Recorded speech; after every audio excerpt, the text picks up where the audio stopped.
Unsilenced is based on real life events when the Chinese Communist regime launched a brutal crackdown against 100 million citizens, a team of innocent students, and a Western reporter joined forces to counter the government's propaganda and fight for freedom. The film, we had a successful theatrical run in the US last month, and we opened on February 25th in Canada. Again, it's about human rights issues in China. And I feel it's a very timely film because not only it shed light on human rights atrocities in China, but also it speaks to the theme of truth versus lies. What should people do when there is government censorship?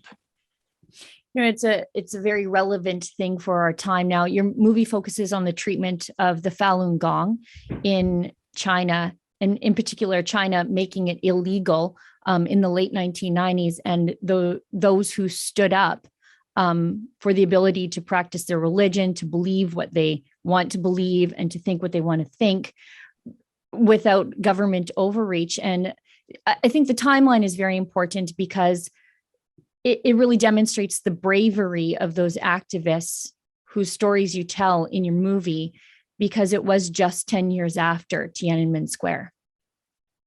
Exactly.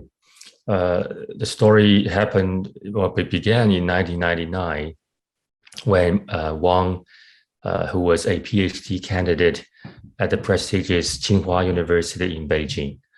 And he was actually a student leader and tapped by the Communist Party to join their ranks in the future. So he really had a bright future. He was a practitioner of Falun Gong, but almost overnight, after the government banned Falun Gong, he had a difficult choice to make. Would he abandon his faith, hopefully to keep his career, or would he stand up and speak the truth? He chose the latter and faced severe consequences, but he forged on and devised creative ways to counter the government's propaganda. And I don't want to give too much away because I think everybody should see the movie, but your student activist protagonist in the story sort of joins forces with an American journalist. And, in the movie, you sort of go through the ways that the CCP puts pressure on Western journalists to self-silence themselves, to self-censor through fear of intimidation. Yes, there have been many reports about CCP's tactics to interfere and silence foreign correspondents in China, including denying their visas, sending people to monitor them, intimidating the interviewees. Essentially, it's very challenging for foreign reporters to report truthfully in China. And even if they want to do so, most of them knew where the line is. Sometimes even among the human rights atrocities, reporters know which ones are easier to cover, which ones are the absolute no-nos. So I interviewed many reporters who were stationed in China, and I had to say many of them really wanted to do a great job, but it's not easy. Now, getting back to Falun Gong practitioners, why did the CCP come down so hard on the Falun Gong? Why was it something that the Chinese state felt they needed to outlaw? What was the threat, I guess, is my question to the Chinese state? That's a great question. Falun Gong was introduced in 1992 to the public.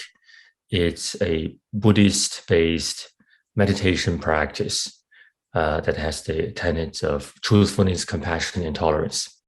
It was welcomed by the government in China and actually even supported for a long time. I think the Chinese leadership once commented that there's enormous health benefits from the practice, that the country saves billions of yuan every year. But a few things happened. One, they realized by 1999, there were over 70 million to 100 million people practicing Falun Gong in China, which outnumbered the membership of the Chinese Communist Party.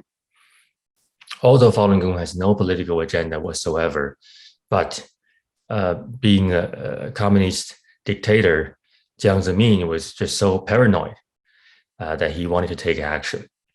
And another important factor is that Falun Gong believes in truthfulness, compassion, and tolerance, whereas the communist regime is an atheist regime that functions based on propaganda and violence.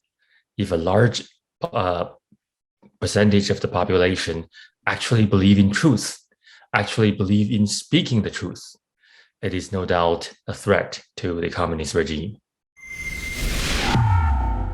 If you'd like to get access to my show, as well as other great TV-style shows too, like Ezra's Nightly, Ezra Levant Show, and David Menzies' Friday night show, Rebel Roundup, just go to rebelnews.com/subscribe.